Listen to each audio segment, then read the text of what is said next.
আইপিএলের দল royal Challengers বেঙ্গালুরুর সমর্থকদের কপালটাই যেন খারাপ। একদম প্রথম থেকে আইপিএল খেললেও এখন পর্যন্ত শিরোপার দেখা পায়নি বেঙ্গালুরু।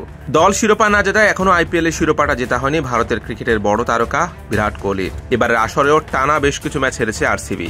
তবে সানরাইজার্স হায়দ্রাবাদের সাথে স্বস্তির এক জয় তুলে নিয়েছে কোহলির দল। প্লে অফের সম্ভাবনা টিকে আছে এখনো।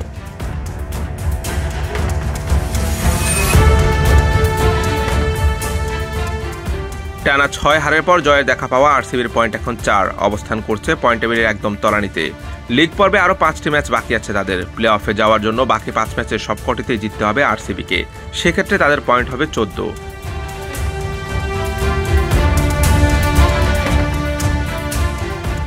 বর্তমানে টেবিলের শীর্ষ 3 দল রাজস্থান রয়্যালস, সানরাইজার্স হায়দ্রাবাদ এবং কলকাতা নাইট রাইডার্স। রাজস্থান বাকি 6 ম্যাচের 4টিতে জিতলে এবং কলকাতা 7 ম্যাচের 5টিতে জিতলে এবং হায়দ্রাবাদ বাকি 6 ম্যাচের 5টিতে জিতলে 3 দলের পয়েন্ট হবে যথাক্রমে 22, 20 এবং 20। সেক্ষেত্রে আরসিবি 14 পয়েন্ট নিয়ে উঠে যাবে টেবিলের 4র্থ স্থানে। বাকি দলগুলোর পয়েন্ট হবে 12 অথবা তার চেয়েও কম। ফলে নেট রান রেট যতই থাকুক না কেন প্লে অফে চলে যাবেন কোহলি, ফাফ, ডু প্লেসিরা।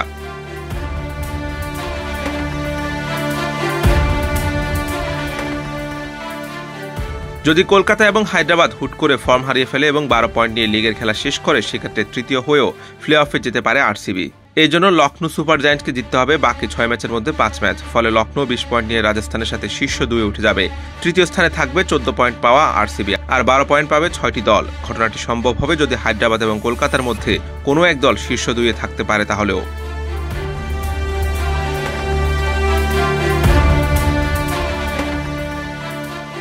এখন হয়তো প্রশ্ন আসছে, বাকি ম্যাচগুলোর মধ্যে একটি ম্যাচে যদি আরসিবি হেরে যায় তাহলে কি সুযোগ থাকবে? উত্তর হচ্ছে হ্যাঁ, থাকবে। এক ম্যাচ হারলে 12 পয়েন্ট নিয়ে লিগের খেলা শেষ করবে বেঙ্গালুরু। 8 দলের ক্ষেত্রে সমান 12 পয়েন্ট নিয়ে লিগের খেলা শেষ করা সম্ভব। সেক্ষেত্রে নেট রান রেটে সবচেয়ে এগিয়ে থাকা 2টি দল শীর্ষ 2 দলের সঙ্গী হয়ে চলে যাবে প্লে অফে। তবে এত সমীকরণ মানার আগে নিজেদের কাজটা ঠিকঠাকভাবে করতে হবে আরসিবিকে। জিততে হবে বাকি 5 ম্যাচের মধ্যে অন্তত 4টি ম্যাচ। সাইনার মান, বিডি ক্রিক টাইম।